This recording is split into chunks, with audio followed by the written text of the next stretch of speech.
আমি প্রথমেই শিক্ষার্থীবৃন্দ, ঢাকা বিশ্ববিদ্যালয় সহ ঢাকা শহরের বিভিন্ন শিক্ষা প্রতিষ্ঠানের শিক্ষার্থী ভাই ও বোনদের এবং সারা দেশের শিক্ষার্থীবৃন্দদের যারা আজকের এই ব্লকেট কর্মসূচি সফল করেছেন তাদেরকে আন্তরিকভাবে ধন্যবাদ জানাচ্ছি। বন্ধুগণ, গত 5ই জুন থেকে হাইকোর্টের রায়ের পর থেকে আমাদের আন্দোলন চলমান। আমরা আজকে কিন্তু হুট করেই শাহবাগে চলে আসিনি, এটা আমাদের বোঝা দরকার। আমরা নিয়মতান্ত্রিকভাবে আমাদের কর্মসূচি শুরু করেছি। আমরা মাননীয় অ্যাটর্নি জেনারেলের কাছে আমাদের স্মারকলিপিও নিয়ে গিয়েছি।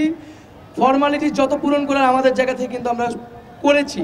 আমরা বাধ্য হয়ে কিন্তু আজকে এই রাজপথে আমাদের অবস্থান কর্মসূচি নিতে হয়েছে। আমরা 1 জুলাই থেকে এই যে টানা চলমান আন্দোলন করছি, সরকার মনে করেছিল আমাদের মনোবল ভেঙে যাবে, আমরা ক্লান্ত হয়ে যাব, আমরা মাঠে উপস্থিতি থাকবে না। আমরা আজকে প্রমাণ করে দিয়েছি যে সরকারের এই ধারণা ভুল। ক্লান্ত হয়েছি, আমরা অসুস্থ হয়েছি, কিন্তু তারপরও আমরা কিন্তু আমাদের রাজপথের উপস্থিতি কমাইনি। আজকের দিন থেকে এটা স্পষ্ট হওয়া উচিত সরকারের কাছে যে ছাত্ররা কিন্তু সহজে মাঠ ছাড়বে না, এবং আমাদের আহ্বান থাকবে যে আপনারা দায়িত্বশীল বক্তব্য দিন, দায়িত্বশীল আচরণ করুন। এই ধরনের দায়িত্বহীন কথা যদি আমরা আমাদের মন্ত্রীদের কাছ থেকে শুনি তাহলে কিন্তু আমরা এর থেকেও আরো কঠোর অবস্থানে যেতে বাধ্য হব। একটা জিনিস আমাদের স্পষ্টভাবে বোঝা দরকার যে এখন কিন্তু বল সরকারের কোর্টে। আমরা কিন্তু আমাদের 1 দফা দাবি দিয়ে দিয়েছি, যেখানে আদালতের কোনো এখতিয়ার নেই, সেটা করার দায়িত্ব নির্বাহী বিভাগ এবং সরকারের কেবলমাত্র। ফলত বল সরকারের কোর্টে, এখন আর আদালত দেখিয়ে কোনো লাভ নেই। সরকারই ঠিক করতে পারে এই আন্দোলনের গতিমুখ কি হবে, এই আন্দোলনের প্রেক্ষাপট আলো কত বৃদ্ধি পাবে। এটা আর আমাদের হাতে নাই, এটা আর আদালতের হাতে নাই, সরকারের বলেই সরকারের কোর্টেই বল।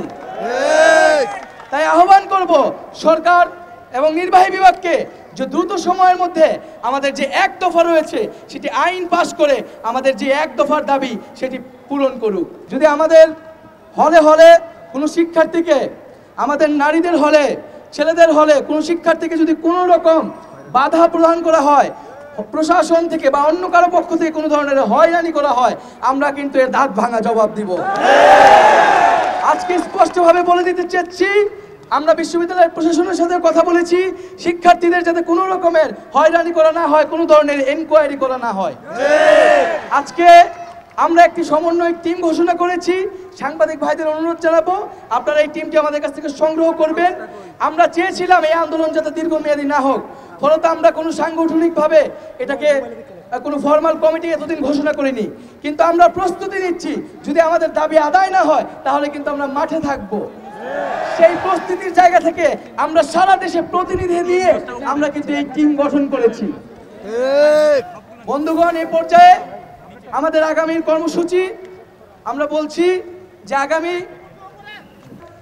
যে আমরা অর্ধবেলা ধরে ব্লকেট করছি, আমরা এই অর্ধবেলায় কিন্তু থেমে থাকবো না। আমরা একটি সর্বাত্মক ব্লকেটের পরিকল্পনা করছি এবং এজন্য আমরা আগামীকাল সারা দেশে, সারা ঢাকা শহরে আমাদের যত শিক্ষার্থী প্রতিনিধি রয়েছে তাদের সাথে সমন্বয় করব, গণসংযোগ করব, করে আমরা বুধবার কঠোর কর্মসূচি দিব। এবং আমাদের আগামীকাল কিন্তু আমাদের যে চলমান কর্মসূচি ছাত্র ধর্মঘট এবং ক্লাস পরীক্ষা বর্জন তা কিন্তু চলবে। এবং আমরা কিন্তু ব্লকেট উইথড্র করি নাই, বরং সর্বাত্মক ব্লকেটের জন্য আমরা প্রস্তুতি নিচ্ছি। আমরা আগামীকাল অনলাইনে বিকালবেলা একটি প্রেস ব্রিফিং করে আমাদের বুধবারের কর্মসূচি আমরা জানিয়ে দেব। আপনারা সর্বাত্মকভাবে সারা দেশের সকল শিক্ষা প্রতিষ্ঠানে ব্লকেটের পরিকল্পনা এবং প্রস্তুতি গ্রহণ করুন।